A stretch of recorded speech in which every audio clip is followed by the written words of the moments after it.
జరిగేటటువంటి పార్లమెంటు ఎన్నికలు ఏవైతే ఉన్నాయో 13వ తారీఖు నాడు మే 13వ తారీఖు నాడు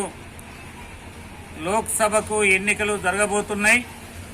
ఈ లోక్సభ ఎన్నికలలో బీజేపీ పార్టీని అదేవిధంగా ఆర్ఎస్ఎస్ ఎన్డీఏ కూటమిని ఓడించాలని చెప్పి మా CPIML Prajapantha mass line party పిలుపునివ్వడం జరుగుతుంది. ఈ దేశంలో మళ్ళీ బీజేపీ కనుక వచ్చినట్లయితే దేశ పరిస్థితి చాలా ఘోరంగా ఉంటుందని చెప్పి, ఎందుకంటే ఇప్పటికే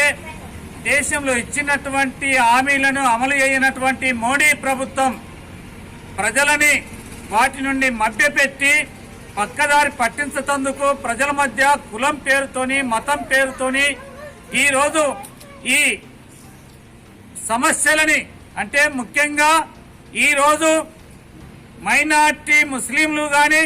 మైనార్టీ క్రిస్టియన్లని కానీ దేశ పౌరులే కాదు అని చెప్పి, ఈ దేశంలో ఎందుకంటే ఒకనాడు దేశం కోసము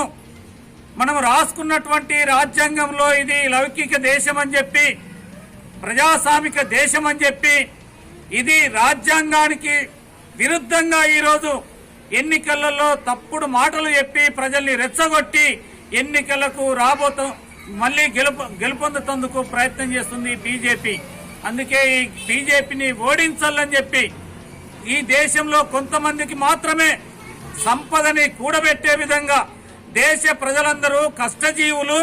వాళ్ళందరూ కలిసి ఈరోజు శ్రమ పడితే శ్రమకు తగ్గ ప్రతిఫలం లేదని చెప్పి, ఉద్యోగాలు లేవని చెప్పి, రైతాంగం కష్టపడి పండించిన పంటలకు గిట్టుబాటు ధర లేక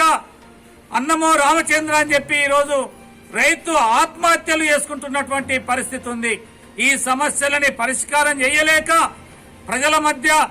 కులం పేరుతోని మతం పేరుతోని చిత్తులవాద సిద్ధాంతాన్ని మళ్ళీ మనవాదాన్ని